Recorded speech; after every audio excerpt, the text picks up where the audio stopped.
Hello everyone, Jeff Murrin here. Thanks for joining me today. It has been a while since I put a video out on this classic literature, the Odyssey, specifically the Robert Fagel's translation. I was traveling for a while. Now that I'm home, I have gotten myself involved in several other kinds of projects. So this will probably be the last time I talk from my makeshift home studio here. As I'm being called back on campus as we're trying to gear up for another school year.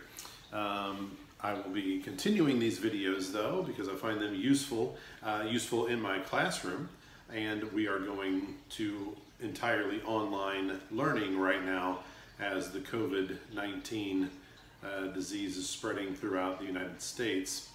And I think that's probably a good idea. The school has a hard enough time keeping paper towels in the dispenser or soaps in the dispenser, how they're going to make sure that they are sanitizing an entire school so that thousands of students can come in and avoid one of the most easily contractable viruses known to man. Just boggles the mind. So we're going to be working, I will be on campus making the videos though, so the environment will definitely change. I will finish out the Odyssey. I will be doing some grammar videos as well. After the Odyssey will come Beowulf, and then Hamlet following that. Probably after that it will be Things Fall Apart, Chinua Achebe, and possibly Heart of Darkness by Joseph Conrad. The Aeneid will probably wait until the summer of 2022 as our curriculum is changing and the Iliad is actually moving to some of the earlier grades. I won't be making use of the Iliad anymore after 2022, but I look forward to making the videos of the Aeneid. I happen to like it quite a bit. I know it's kind of the stepchild, and the Homeric works get a lot more attention, but I happen to like it because it's kind of like you get a little bit of the two books and an additional story all in one. So I look forward to making that video when the time comes. But please stay tuned and check out any of the grammar videos or any other classical literature pieces that you think might be of interest to you, and pass them along to other people who might need the help in understanding some of these books, because reading this kind of stuff is not necessarily a lot of people's go-to, and some people struggle with this. So maybe if I can help clarify some things along the way, then that's what this is all about. All right? I want everybody to enjoy the rich heritage of this literature that has been around for a while and will continue to be around for a while. It ain't going anywhere, and it shouldn't go anywhere because it's beautiful and we can still learn from it today. So let's go ahead. I've talked too much about things that don't really matter and don't apply to Book 10 of the Odyssey, which is titled The Bewitching Queen of Aiea. All right?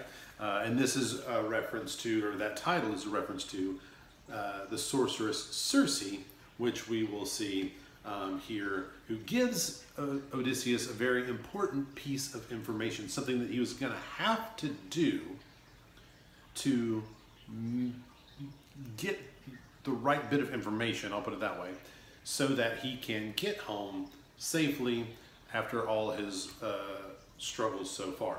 Now, if you remember, he is telling his story of what has happened to him prior to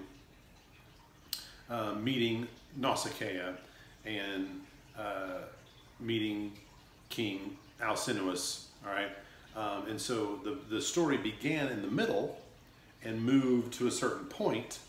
Now he is going back in time to tell us how he got to this particular point, in which case then everything will be all caught up and tied up, and then we will move on from that point to see how this all unfolds and how it comes to an end.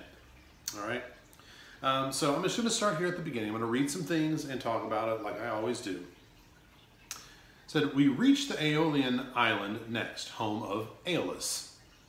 Hippotas' son, beloved by the gods who never die. A great floating island it was, and round it all huge ramparts rise of indescrutable bronze, and sheer rock cliffs shoot up from the sea to the sky. The king had sired 12 children with his halls, 6 daughters and 6 sons in the lusty prime of youth, so he gave his daughters as wives to his sons. Okay, so it's that incestuous royal bloodline. What could possibly go wrong? Aeolus is someone that we see very early on in the Aeneid. He's the one who handles the winds. All right, he blows Aeneas off course originally, where he washes up on the shores of Carthage, meets Dido, the tragic love affair that they have. And so, more on that later. But he's an important person. This is not the last we'll ever discuss of this particular king here. All right.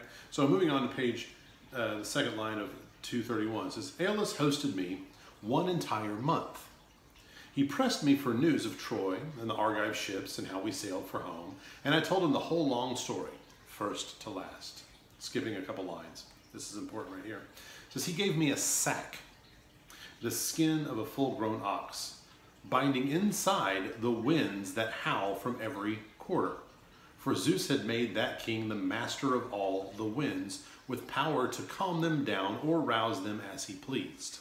All right, so the gift of this king of the winds is going to be a bag of wind. Okay, for what purpose? Well, I'm not sure what the intended purpose would be, but we'll see what happens with this as we continue this particular story. Aeolus stowed the sack inside my holds, lashed so fast with a burnished silver cord, not even a slight puff could slip past that knot. Yet he set the west winds free to blow us on our way and waft our squadron home. But his plan was bound to fail. Yes, our own reckless folly swept us on to ruin. Okay, and we'll see that. That's been a constant thing. Is like these folks, Odysseus's crew, have been ones who have kind of screwed themselves over. All right, they have been ones who have,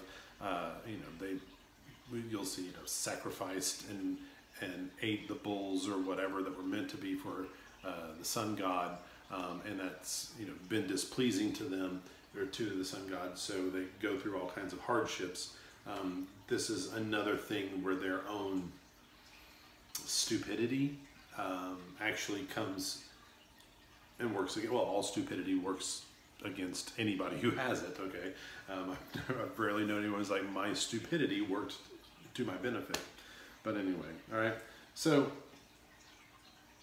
he mentions in here, they talked about 9 years we fought to get to Troy, and the 10th year we were successful.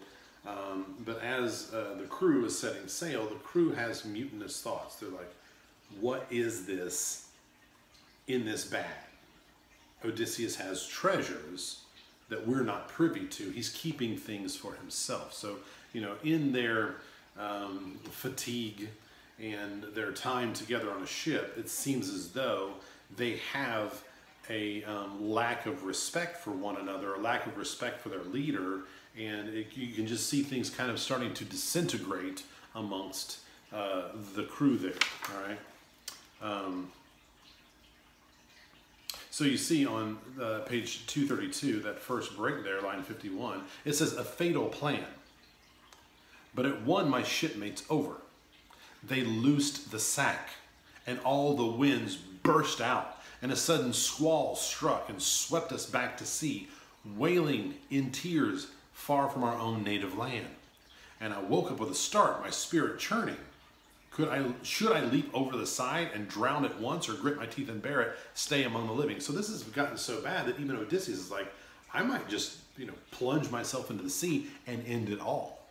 All right, I may just commit suicide as, in an effort to keep from having to endure all of these types of things. And so what happens is the wind blows them all the way back to Aeolus's island. So they're back where they started from, where they got the gift of the winds to begin with. You'll see on line 70. Back again, Odysseus? Why? Some blustering god attacked you? Surely we launched you well. We sped you on your way to your own land and house, or any place you pleased. Skipping that next section. So I pleaded, gentle, humble, please. But our host turned silent, hushed, and the father broke forth with an ultimatum. Away from my island, fast, most cursed man alive. It's a crime to host a man or speed him on his way when he, the blessed deathless gods, despise him so, crawling back like this. It proves the immortals hate you. All right? So his assessment of like, oh, the only reason he's back here is because the gods hate him. Otherwise, the gods would be helping him find his way back home. You know, we've given you the winds. We've set you on your, we've done everything you need to be on course to get home. But here you are again, you know, 2 steps forward, 2 steps back. So you must not be in the favor of the gods, or else they would see to it and aid you to get you to where you want to be. All right. So I find this next little bit, you know, after that next section, about line, let's say 88, where it says 6 whole days we rode, 6 nights nonstop. On the 7th day, we raised the Lystragonian land. Okay, I think that's interesting. You know, 6 days we worked, 6 days, but on the 7th day we got there. Okay, that is reminiscent to me of the, you know, on the 7th day, you know, the Judeo-Christian scriptures, Genesis and the creation story there. You know, on the 7th day God rested. He worked on, you know, those 6 days creating this, creating that, but on the 7th day, you know, mission accomplished. You know, that sort of seems like a very similar type of device that's used right here. Okay, so they're where the Lystragonians are. All right, line 110. So I sent some crew ahead to learn who lived there. Men like us, perhaps, who live on bread. 2 good mates I chose and a third to run the news. They disembarked and set out on a beaten trail, the wagons used for hauling timber down to town from the mountain heights above.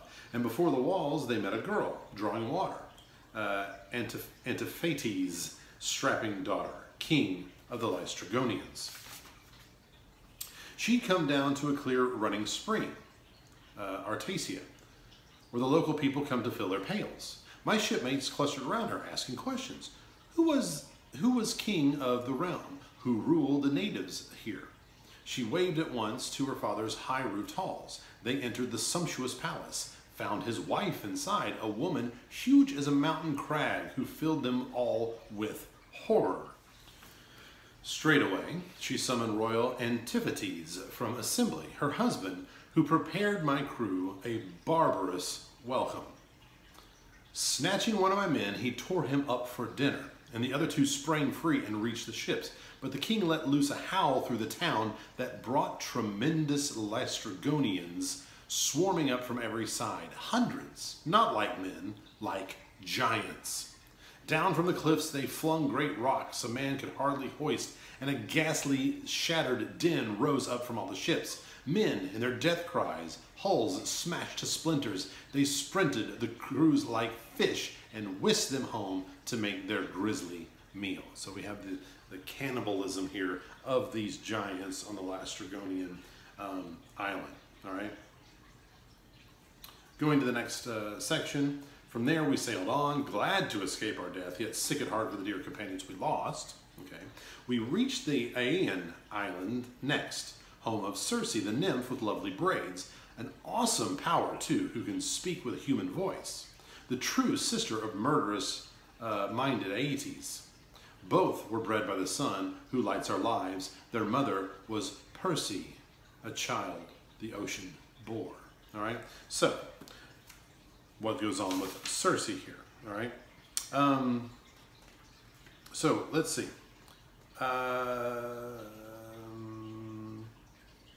It says, listen to me, my comrades. This is on 236, about midway, let's say 206. Listen to me, my comrades, brothers in hardship. We can't tell east from west, the dawn from the dusk, nor where the sun that lights our lives goes under earth, nor where it rises. Almost like we are just completely discombobulated with everything that we've endured, okay? We must think of a plan at once, some cunning stroke. I doubt there's still one left. I scaled a commanding crag, and from that height surveyed the entire island, ringed like a crown by endless wastes of sea. But the land itself lies low, and I did see smoke drifting from his heart through the thick brush and woods. Okay, so there's people there that we need to check out.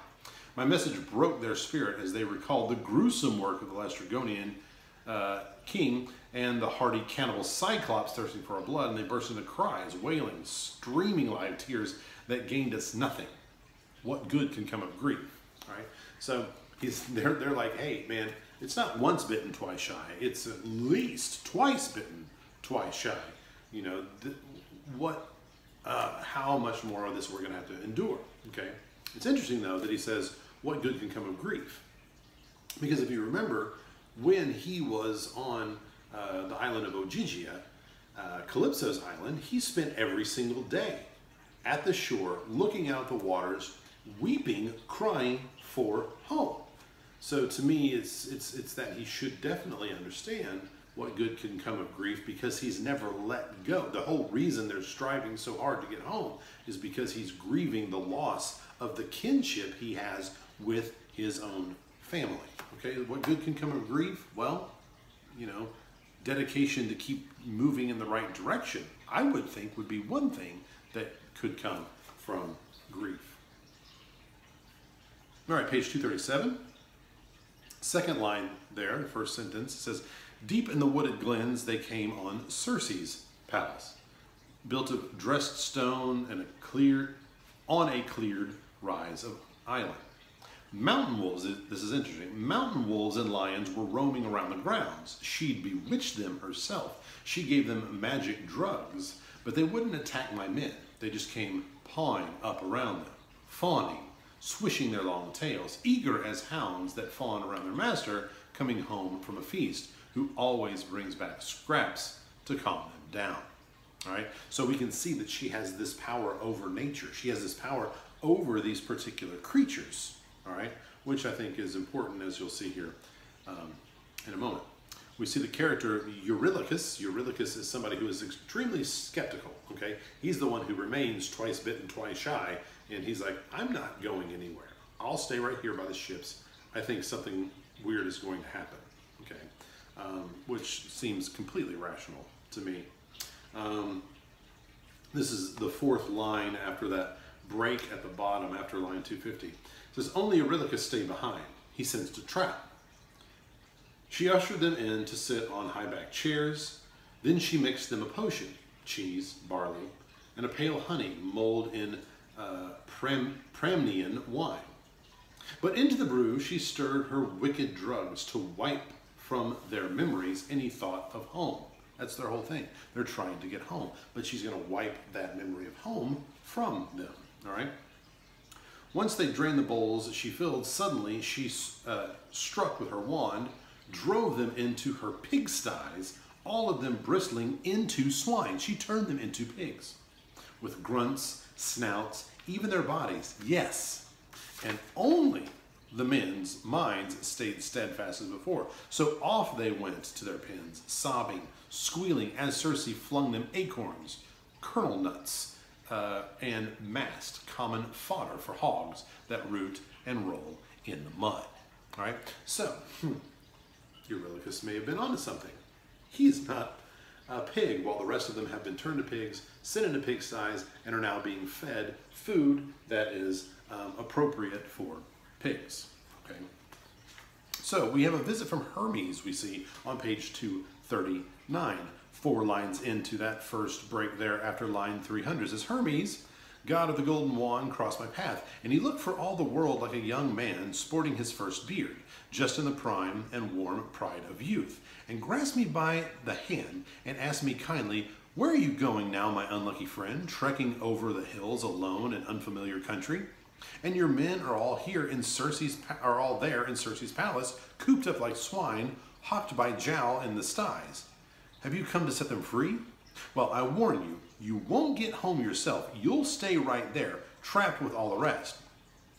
But wait, I can save you, free you from that great danger. Look, here's a potent drug. Take it to Circe's halls. Its power alone will shield you from the fatal day.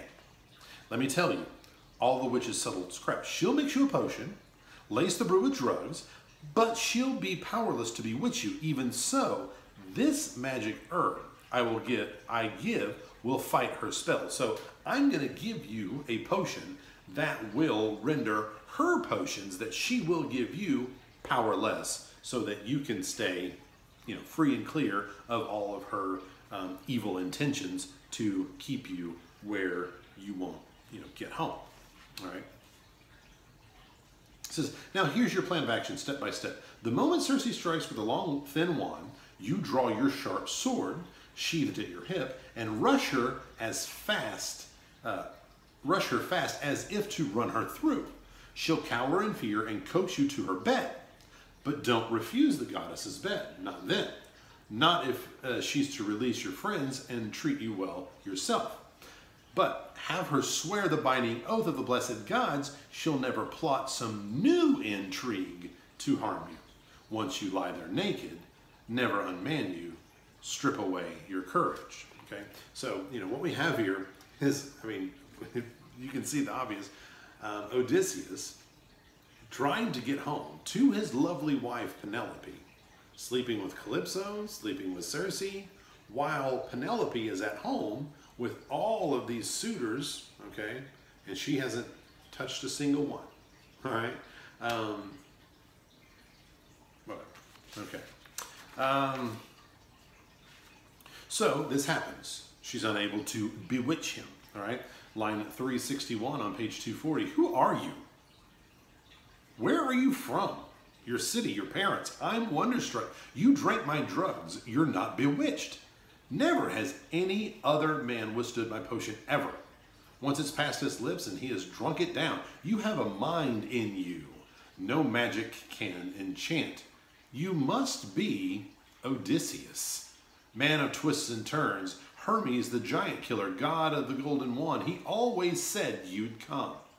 Homeward bound from Troy in your swift black ship. Come, sheathe your sword, let's go to bed together. Mount my bed and mix in the magic work of love. We'll breed deep trust between us. That's how we will breed trust through having sex. All right. So she enticed, it says. But I fought back, still wary. Circe, how dare you tell me to treat you with any warmth? You who turned my men to swine in your own house, and now you hold me here as well, teeming with treachery. You lure me to your room to mount your bed. So once I lie there naked, you'll unman me, strip away my courage. Mount your bed? Not for all the world, not until you consent to swear, goddess, a binding oath. You'll never plot some new intrigue to harm me. Straight away, she began to swear the oath that I required, never. She'd never do me harm, and when she'd finished, then, at last, I mounted Circe's gorgeous bed. All right. So, yes, I got the promise. She's not going to give me any new issues to have to deal with. And after that, okay, fine, I'll comply. I'll sleep with you. All right. Let's see here. Line, let's see, 422-ish on 242, page 242. He talks about, I protested, Circe, how could any man in his right mind endure the taste of food and drink before he freed his comrades in arms and looked them in the eyes? If you really want me to eat and drink, set them free, all my beloved comrades. Let me feast my eyes, okay? So he's like before we can do anything, my men need to be free. You've got them as pigs. This is ridiculous. So I demanded. Circe strode on through the halls and out, her wand held high in her hand. Flinging open the pens, drove forth my men who looked like full-grown swine. Facing her, there they stood, as she went along the ranks, anointing them one by one with some new magic oil. And look, the bristles grown by the first wicked drug that Circe gave them slipped away from their limbs, and they turned men again. All right, so they're back to normal. Younger than ever. All right. Taller by far. More handsome to the eye. I mean, I guess it's easy to be more handsome to the eye when you've just been a pig. Whatever. Okay. And yes, they knew me at once, and each man grasped my hands, and a painful longing for tears overcame us all. A terrible sobbing echoed through the house. The goddess herself was moved, and standing by me warmly urged me on, illustrious goddess. Now, so what good can come of grief? They're all in tears. I guess he understands it whenever he's there for it, okay? So she says, royal son of Laertes, Odysseus, tried and true, go at once to your ship at the water's edge, haul her straight up on the shore first, and stow your cargo and running gear in the caves. Then back you come and bring your trusty crew. All right. So she's gonna maybe set him on his path here. Line 502. Royal son of Laertes, Odysseus, man of action. No more tears now, because what good can come of grief, right? Well, I know what pains you bore on the swarming sea, what punishment you endured from hostile men on land. But come now, eat your food and drink your wine, till the same courage fills your chest now as then, when you first set sail from native land, from rocky Ithaca. Now you are burnt out husks, your spirits haggard, always brooding over your wanderings long and hard, your hearts never lifting with any joy. You've suffered far too much, so she enticed, and won our battle-hardened spirits over. And there we sat at ease, day in, day out, till a year had run its course. They stayed there with Circe for an entire year, and feasting on all sides of meats and draughts of heady wine. But then, when the year was gone, and the season wheeled by, and the months waned, and the long days came round again, my loyal comrades took me aside and prodded, Captain, this is madness. High time you thought of your own home at last, if it really is your fate to make it back alive and reach your well-built house and native land. Like, enough's enough, dude. We've got to get a move on, all right? We're not getting anywhere as long as we're sitting here, all right? She says down there, not the last break, but the next to the last break, you know, it says, Royal son of Laertes, Odysseus, old campaigner, stay on no more in my house against your will. But first, another journey calls. You must travel down to the house of death, the underworld, as we like to call it. And the awesome one, Persephone, there to consult the ghost of Tirisius, seer of Thieves, the great blind prophet whose mind remains unshaken. Even in death, Persephone has given him wisdom, everlasting vision to him and him alone. The rest of the dead are empty, flitting shades. All right, so he's going to have to go into the house of death. He's going to have to go to the underworld if he's going to. And this, you know, we will talk about this in class. What a typical thing this is for your epic heroes. Okay.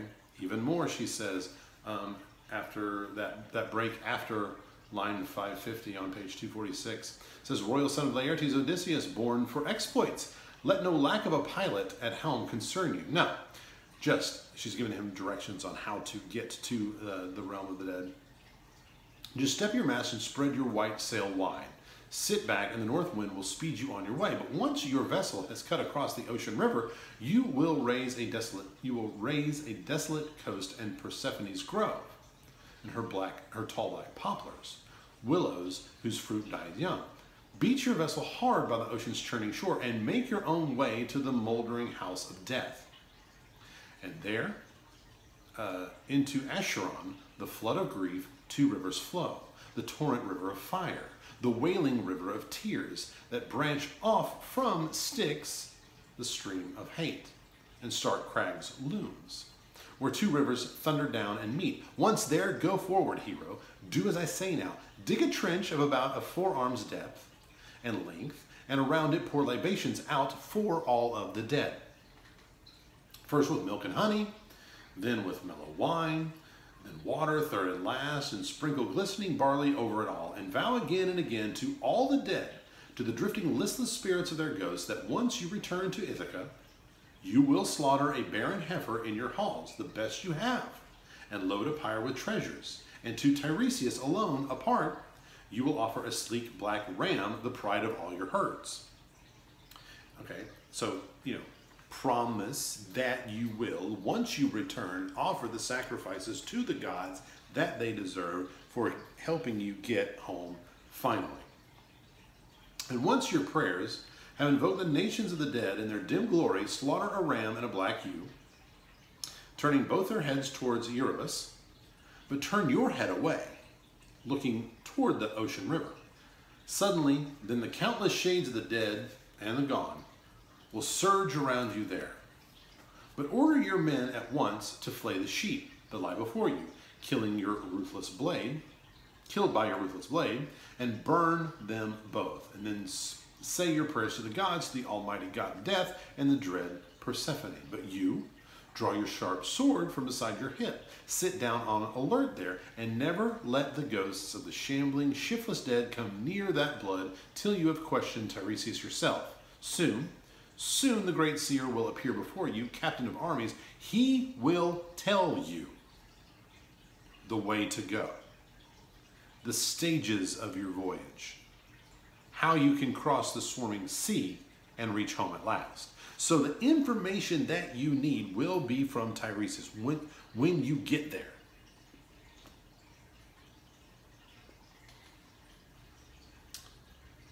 The last thing I want to mention is after line 600, that break, it says, I brought them round, my hearty friends in arms, but not even from there could I get them safely off without a loss. There was a man, now remember this guy, Elpenor, the youngest in our ranks, none too brave in battle, none too sound in mind. He'd strayed from his mates in Circe's magic halls, and keen for the cool night air, sodden with wine, he'd bedded down on her roof, okay? Drunk guy, sleeping on a roof. How do you think this is going to end up? All right. But roused by the shouts and tread of marching men, he leapt up with a start at dawn, but still so dazed he forgot to climb back down again by the long ladder. Head first from the roof he plunged. His neck snapped from the backbone. His soul flew down to death. All right, so remember this young man, Elpenor, who died because he was drunk, sleeping on a rooftop. All right, that will come back. Okay, so folks, it may be a while before another video comes up. It will be from my classroom. I need to take care of some projects around the house before I keep this up because my time is running out. I'd hoped to accomplish this all throughout the summer, but at least I have a head start with this. Anyway, I want you now to read book 11, annotate book 11, generate your own independent thoughts about book 11, then meet me back here in about a week or so, and I will give you my thoughts on book 11. But until then, and as always, happy reading.